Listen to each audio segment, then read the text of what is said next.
Have a nice day. Jesus Christ. The world is changing fast. In the nuclear explosion that separated Elon Musk and Donald Trump, perhaps we may glimpse a vision of a glorious new future.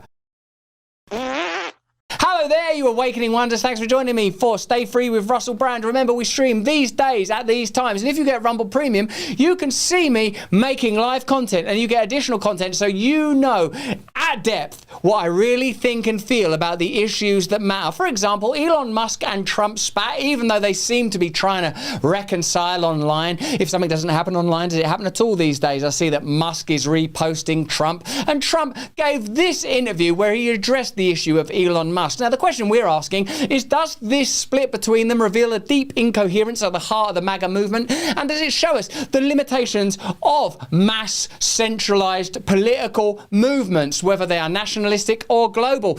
Does the future belong to a new diaspora where all of us could be running our own communities, growing our own food, only yielding before the Heavenly Father like he wanted in the first place? He only appointed judges and kings when we wouldn't listen.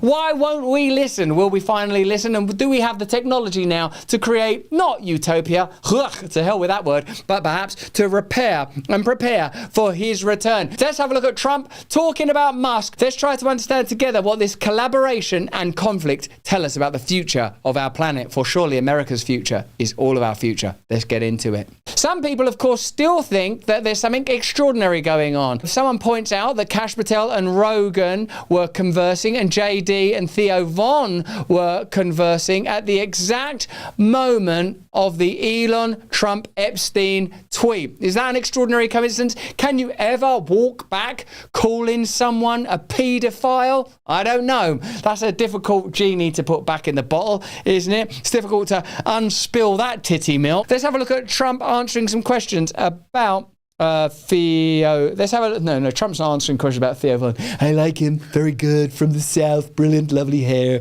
Beautiful haircut. Let's have a look at Trump answering questions about Musk. And a good way to save money would be to cancel some of Musk's contracts. How seriously are you considering that? We'll take a look at everything. I look at everything. He's got a lot of money. He gets a lot of subsidy. So we'll take a look at that. Only if it's fair. Only if it's fair for him and for the country, I would certainly think about it, yeah, but it has to be fair. Mr. President, would you consider reopening investigations into his companies? There are a bunch of investigations. I didn't know that they had any, but they had. It's interesting to see Trump in his now familiar airplane doorway interview style addressing this issue.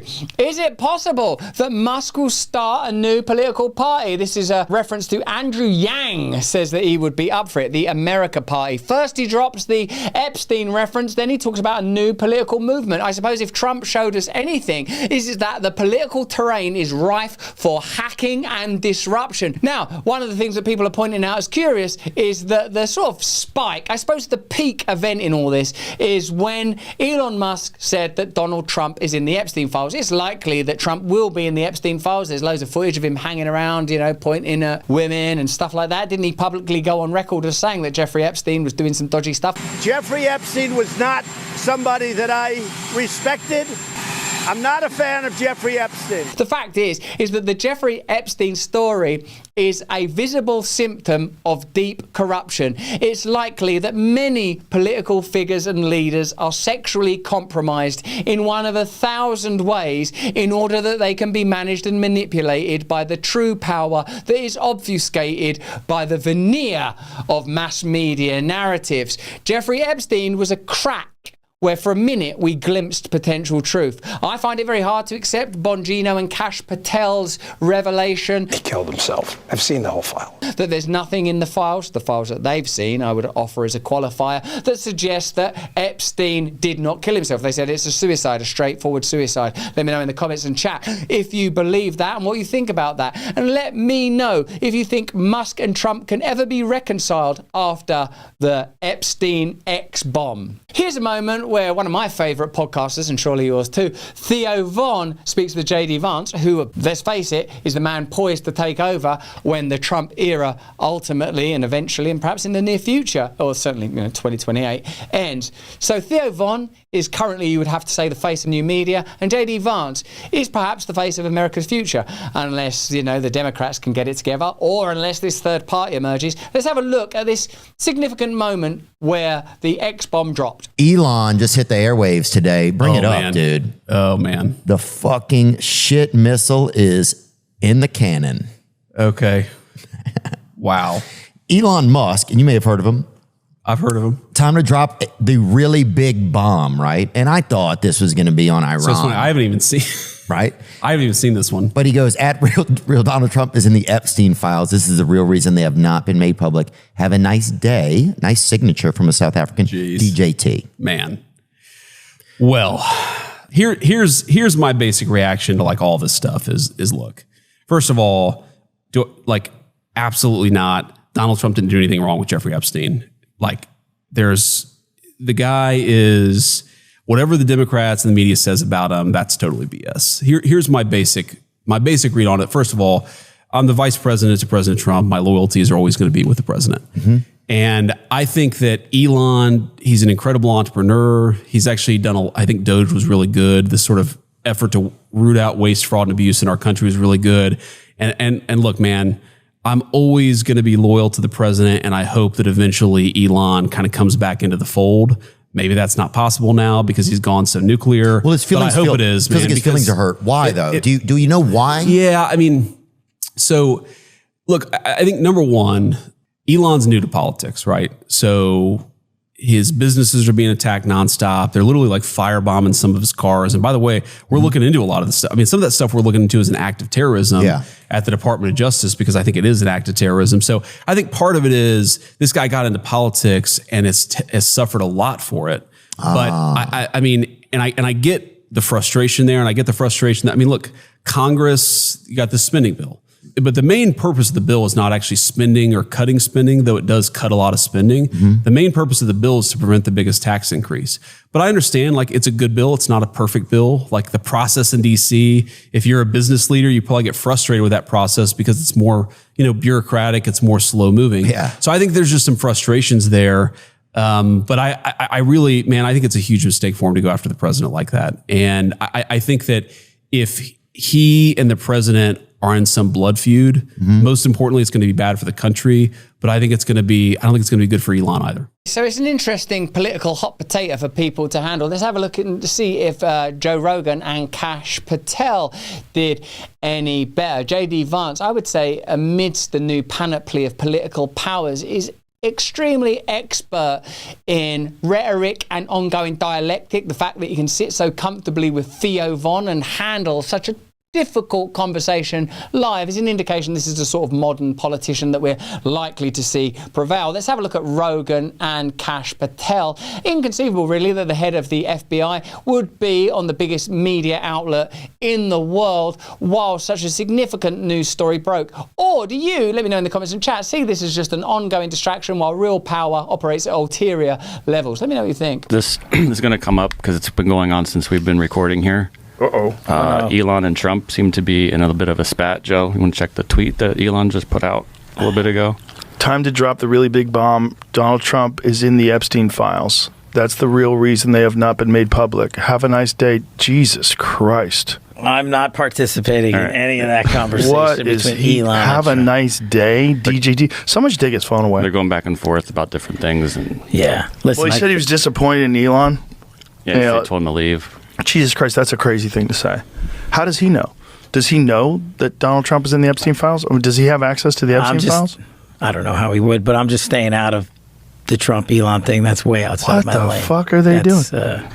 I know my lane, and that ain't it. Whoa, the world's different now, isn't it, everyone? That's the head of the FBI on Joe Rogan. Just a little while ago, the news was kind of like, hello, I'm Walter Concrete, and today the news is this thing. Now it's like people having conversations, fucking hell, eating chewing gum. It's so unusual. You could say these are just superficial changes and that at depth information is being managed and controlled in the same way it always was. But I sense we are in a chaotic and liminal period.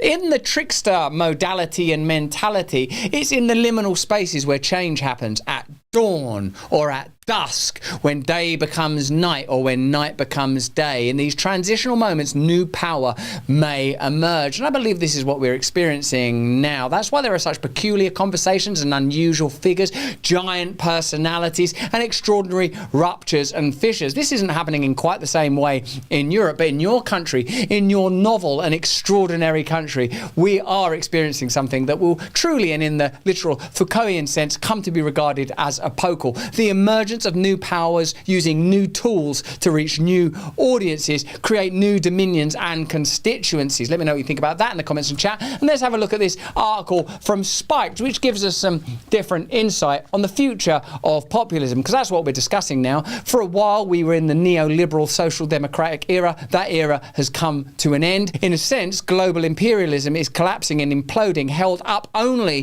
by unelected bureaucratic bodies like NATO, the EU and the UN. When it comes to elections, they're generally losing, except in countries like Romania, where they seem to be able to walk back, curtail and control the mandates offered by the electorate. In France too, Marine Le Pen has been booted out of politics, or at least restricted in her reach. And the same thing's happening everywhere, because nationalism is the last idea that worked. But that idea is, I believe, coming to an end, and we're going to see some massive radical change in the coming years.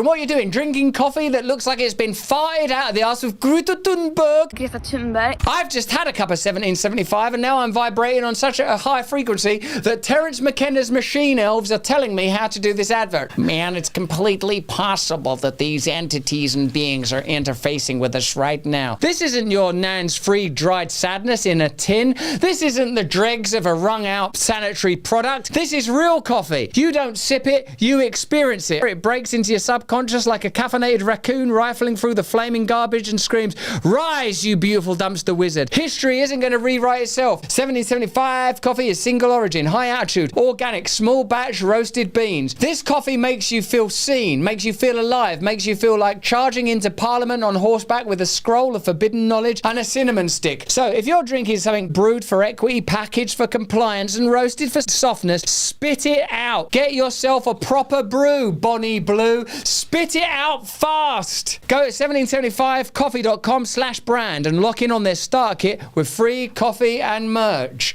Let's get into it. Marx famously said that men who make history tend to borrow the battle slogans and costumes of the past. So Luther put on the mask of St. Paul, and the French Revolution draped itself in the guise of the Roman Republic. What would he have made of Donald Trump and Elon Musk, two men who, for good or ill, are making history in the 21st century, and yet whose favoured historical costume is less Mark Antony than Mean Girls? I suppose in a colloquial and vernacular spat online, you're going to get, "You're in the Epstein files." But it's interesting that the author of this piece on Spiked is referring to, one, the French Revolution, obviously a hugely significant moment, the establishment of democracies, the ends of certain types of monarchies, and, of course, the Lutheran Revolution, where the Catholic Church was challenged by Luther. This is the advent of Protestantism. These are significant moments that the author is citing. Do you imagine, let me know in the comments and chat, that this will be a similarly pivotal moment? Musk's marshalling of a zombie army of crazed pedo finders to do his dirty work against Trump speaks to a latent contempt for democracy.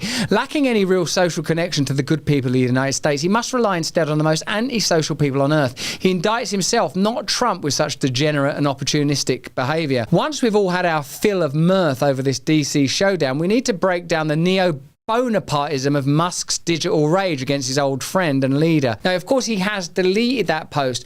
Elon Musk has significant power and is wielding it in a way that we've not seen before. Temporarily, the alliance with Trump masks the fact that we are witnessing a kind of feudal lord of a digital age. We didn't notice it so much with Jobs, as he's called, Steve Jobs. Check it out. You have to watch the full show to get that reference, because he was ensconced within his own genius genius and within corporatism, commercialism and entrepreneurialism. We don't notice it as much either with Bezos, because he similarly is content to operate primarily within economic spheres. Musk has exactly the kind of trickster energy that I've described. He operates in liminal spaces. Note that even prior to his alliance with Trump, he would say like crazy stuff like that guy doing the Thailand submarine rescue was a pedo. He doesn't talk or think like normal people. He's an extraordinary intelligence. I've had about 1 or 2 conversations with him in my life, and I was struck by the fact that he's operating in dendrite tendrils in the outer reaches of what you would recognize as ordinary consciousness. I don't know if I'd have thought that if I'd just met him at a bus stop or in a chicken fillet. Is it chicken fillet? Chicken fillet. I don't know if I'd have noticed it there. You know, sometimes you don't know how much you're being hit by the branding of an individual, do you? You don't know if, like, would you independently, if you met the Dalai Lama, go, whoa, this guy's deep, or if you met Elon Musk without knowing who he was, go, wow, this guy's mind works in an amazing way. But sometimes when I watch Musk doing interviews, it's clear that you're dealing with a unique intelligence. His responses are strange. This unholy alliance of the world's richest man and the dregs of the internet, of a chieftain of modern capitalism and the vagabonds of the ethical vacuum that is the very online right, is not populism.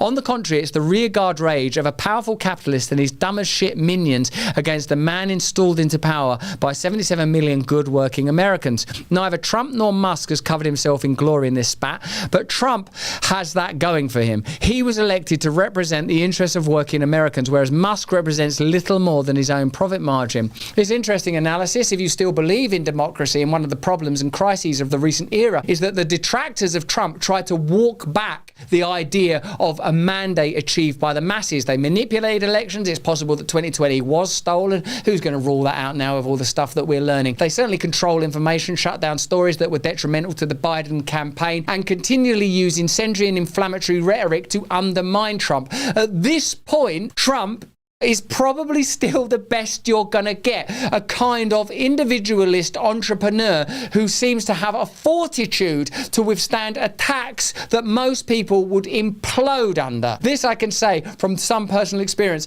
of knowing what it's like to be on the sharp end of a machine of establishment destruction. Elon Musk, for all of his power and ingenuity, cannot make the claims that Trump can, that he's backed by a mandate. He's backed by his own brilliance and by some extraordinary decisions and by a trickster mentality and ingenuity.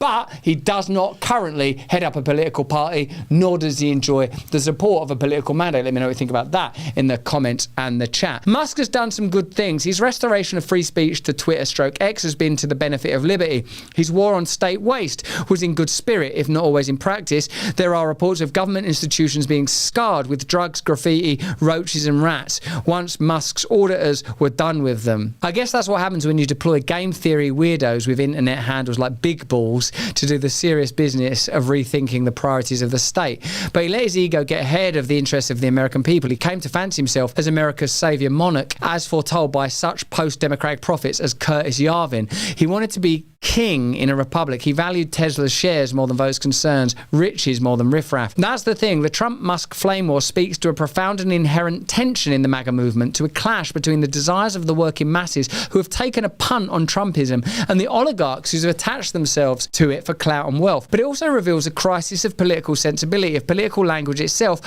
which means that what ought to have been a serious intellectual reckoning between the two wings of a movement instead became a cattish quarrel. And all of us find ourselves on the sidelines yelling, "Go girl," at either Trump or Musk. We're all implicated in the detonation of political depth. Enough. Humanity's history makers must learn to speak for themselves, said Marx. This is a lot of Marxist rhetoric. Well, how do you guys feel about that? Instead of wearing the garb of the past and inviting dead generations to weigh like a nightmare on the brains of the living, our task is even more pressing to repair the very mother tongue of political life in order that both the workers of society and the rulers of society might say with honesty what they want, thus permitting the rest of us to choose between them. My view, populism must urgently liberate itself from the hobbyism of bored capitalists and digital nerds and say in fresh, clear language what it's for: the enrichment of working people rather than eccentric billionaires, the dismantling of state waste but the preservation of the state's safety nets, the centering of the concerns of the very offline workers over the obsessions of the very online leisure classes. That wouldn't be a bad start, right? That's a fantastic piece of analysis there in Spiked, and you can hear that it's a Marxist critique that he's offering.